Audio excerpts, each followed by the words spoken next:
Artigo 455. Cabe ao advogado da parte informar ou intimar a testemunha por ele arrolada do dia, da hora e do local da audiência designada, dispensando-se a intimação do juízo. Parágrafo 4º.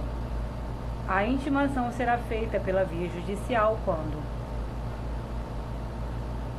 inciso 3. Figurar no rol de testemunhas servidor público ou militar, hipóteses em que o juiz o requisitará ao chefe da repartição ou ao comando do corpo em que servir. Inciso 4. A testemunha houver sido arrolada pelo Ministério Público ou pela Defensoria Pública. Inciso 5. A testemunha for uma daquelas previstas no artigo 454.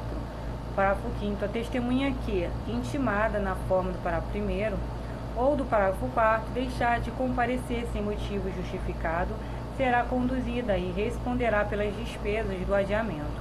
Artigo 456. O juiz inquirirá as testemunhas separadas sucessivamente, primeiro as do autor e depois as do réu, e providenciará para que uma não ouça o depoimento das outras. Parágrafo único. O juiz poderá alterar a ordem estabelecida no caput, se as partes concordarem. Artigo 457. Antes de depor, a testemunha será qualificada, declarará ou confirmará seus dados e informará se tem relações de parentesco com a parte ou interesse no objeto do processo. Parágrafo 1º. É lícito à parte contraditar a testemunha, arguindo-lhe a incapacidade, o impedimento ou a suspeição, bem como, caso a testemunha negue os fatos que lhe são imputados, provar a contradita com documentos ou com testemunhas, até 3 apresentadas no ato e inquiridas em separado. Parágrafo 2º. Sendo provados ou confessados os fatos a que se refere o parágrafo 1º, o juiz dispensará a testemunha ou lhe tomará o depoimento como informante.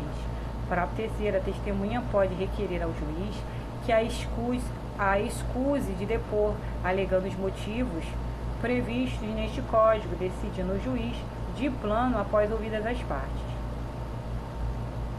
Artigo 458. Ao início da inquirição, a testemunha prestará o compromisso de dizer a verdade do que souber e lhe for perguntado. Parágrafo único. O juiz advertirá a testemunha que incorre em sanção penal quem faz afirmação falsa, cala ou oculta a verdade. Artigo 459. As perguntas serão formuladas pelas partes diretamente à testemunha, começando pela que a arrolou, não admitindo o juiz aquelas que puderem induzir a resposta, não tiverem relação com as questões de fato, objeto da atividade probatória, ou importarem repetição de outra já respondida. Parágrafo 1º. O juiz poderá inquirir a testemunha tanto antes quanto depois da inquirição feita pelas partes. Parágrafo 2º. As testemunhas devem ser tratadas com humanidade, não se lhes fazendo perguntas ou considerações impertinentes, capciosas ou vexatórias. Parágrafo 3º. As perguntas que o juiz indeferir serão transcritas no termo, se a parte o requerer. Artigo 460. O depoimento poderá ser documentado por meio de gravação. Parágrafo 1º. Quando digitado ou registrado por taquigrafia, estenotipia ou outro método idôneo de documentação, o depoimento será assinado pelo juiz, pelo depoente e pelos procuradores.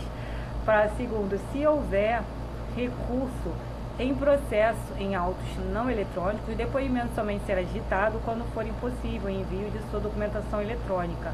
Parágrafo 3º. Tratando-se de autos eletrônicos, observar-se-á o disposto neste Código e na legislação específica sobre a prática eletrônica de atos processuais. Artigo 461. O juiz pode ordenar de ofício ou a requerimento da parte, inciso 1, a inquirição de testemunhas referidas nas declarações da parte ou das testemunhas. Inciso 2, a arrecadação de duas ou mais, a acariação de duas ou mais testemunhas ou de alguma delas como a parte, quando sobre fato determinado que possa influir na decisão da causa, divergirem as suas declarações. Inciso 2, para primeiros os acariados serão perguntados para que explique os pontos de divergência, reduzindo-se a termo o ato da acariação,